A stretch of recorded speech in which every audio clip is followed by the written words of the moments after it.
If you're still planning that trip to Barcelona and you've only got a few days in the city, you should know that Barcelona really is two different cities. You've got that old city, which encompasses the Gothic Quarter, the Born, Las Ramblas, Barceloneta, and the Raval.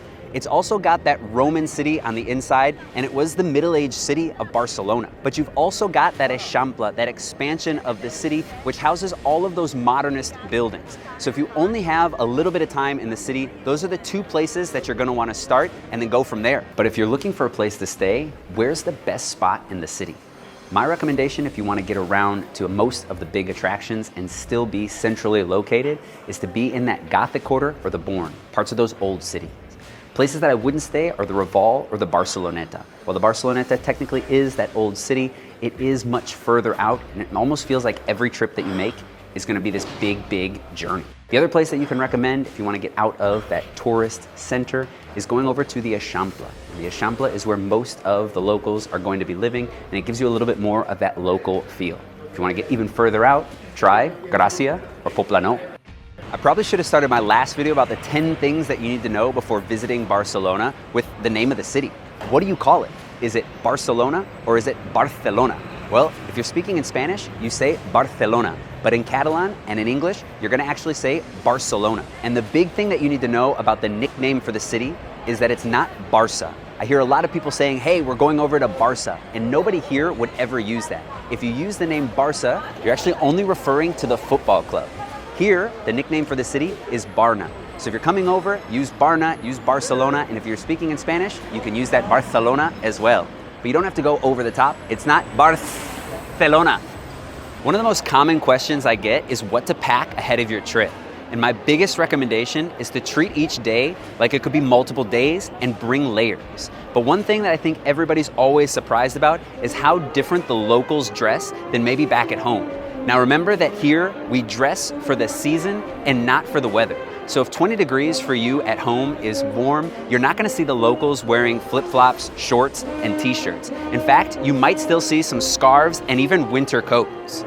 It's one of the big differences that you'll find over here. One example right now is we're filming at the end of May. And even as we've been walking by, you might have noticed who were the locals and who were the tourists just by how they're dressed. And we could play a little bit of Where's Waldo? While you're traveling over here, you always want to stay connected, whether it be for work or talking to family and friends at home. Companies like Verizon, AT&T charge you 10 euros a day to stay on that same plan that you would use at home.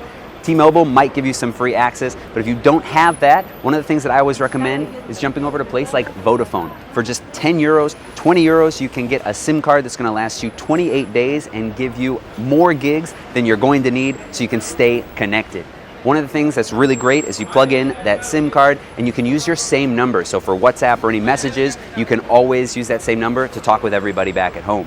And now they're even getting over to eSIM cards to make it a little bit easier. Biggest recommendation, come right over here. You've got a spot just outside of Plaza Catalunya on Porto del Ángel and over on Pelai. And of course, when you're over here, one of the things you're gonna wanna do is go out for tapas. Barcelona is a little bit different from the rest of Spain, where you're not gonna go bar hopping from place to place looking for a tapa and jumping over to the next. That might be a little bit more common in places like San Sebastian or Madrid. In Barcelona, it's much more of a sit-down place. So get the menu, grab a few tapas, and enjoy yourself. Unfortunately, I don't think Barcelona is really well known for its museums, but when you're over here, you've got a lot of different options. My personal favorite, and one I think you definitely need to go over to, is the Museum of the History of Barcelona.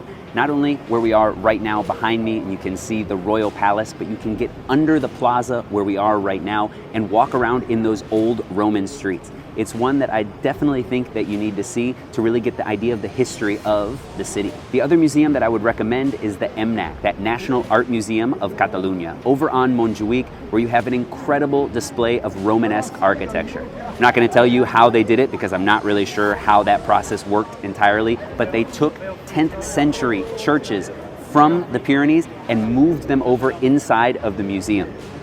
We've also got the Picasso Museum, which is one of the top hits to go over and see a little bit more of his earlier works. Maybe not some of those most famous pieces, but it's always a museum worth checking out. And last but not least, the Camp Nou. It is one of the top museums to visit, not only in the city, but in Catalunya as a whole. If you're worried about timing here in Barcelona, a lot of times people want to get those skip the line tickets. but those don't really exist. It's now more of a formality where any place has to offer a skip the line so people think that they're getting in faster. Even places like the Sagrada Familia, you can see there's not much of a line. And even if there is, it's really just to pass security. What they offer now is a timed ticket. At all of these places, not just here, but the Parkwell, the Casa Batlló, you can get your tickets online. And it's one of my biggest recommendations to make sure that you're reserving online ahead of time to save that time, but also a little bit of money. You usually have about a 15 or a 30-minute window from that timed entrance that's gonna allow you to get in and not have to waste too much time. If you're flying into Barcelona, you're gonna need to remember that there's 2 different terminals, and you'll need to know which one that you're getting to in order to get easily into the city. Now, my recommendation, and I've done full videos about it, is always taking the Aerobus. You've got it right here at both terminals separately. They're gonna take you right into the city center. It's a cheap, easy, and efficient way to get into Barcelona, but you've also got taxi stands just on the outside. It's gonna be a little bit more expensive. A trip from T2 or from T1 is gonna cost you around 30 euros. If you come over to T2, one other option, if you want to get to maybe different parts of the city or you don't want to pay for those taxis, is getting onto either the metro or the train. You've got those stops right here. If you fly into T1, you're going to have to connect over to T2. There's a free bus to do that, but then you can get over to T2 and get right into the city center. I talked about how great the public transportation system here in Barcelona is in my last video. And while I always recommend walking around to really get to see the city, there are some places that you're definitely going to want to take some of those buses, those metros to get to. One thing that you can do is look at that Hola Barcelona card, which gives you unlimited transportation between 2 and 5 days. But if you're gonna be going over to some of those bigger sites and some of those bigger attractions, what I would look into is the Barcelona card, which includes that Hola card and attractions into some of these places for free, or the Barcelona Modernista card. And that card is gonna get you into some of the biggest modernist buildings all around Barcelona. You can buy those tickets online, and when you get here, you can either pick them up at the airport or you can come over to the Plaza Catalunya and pick them up right here so you have access while you're here in the city. But if you're unsure about those 2 cards that I just mentioned and want to know which is the right one for you, I've broken it all down in this video, which you should definitely watch next.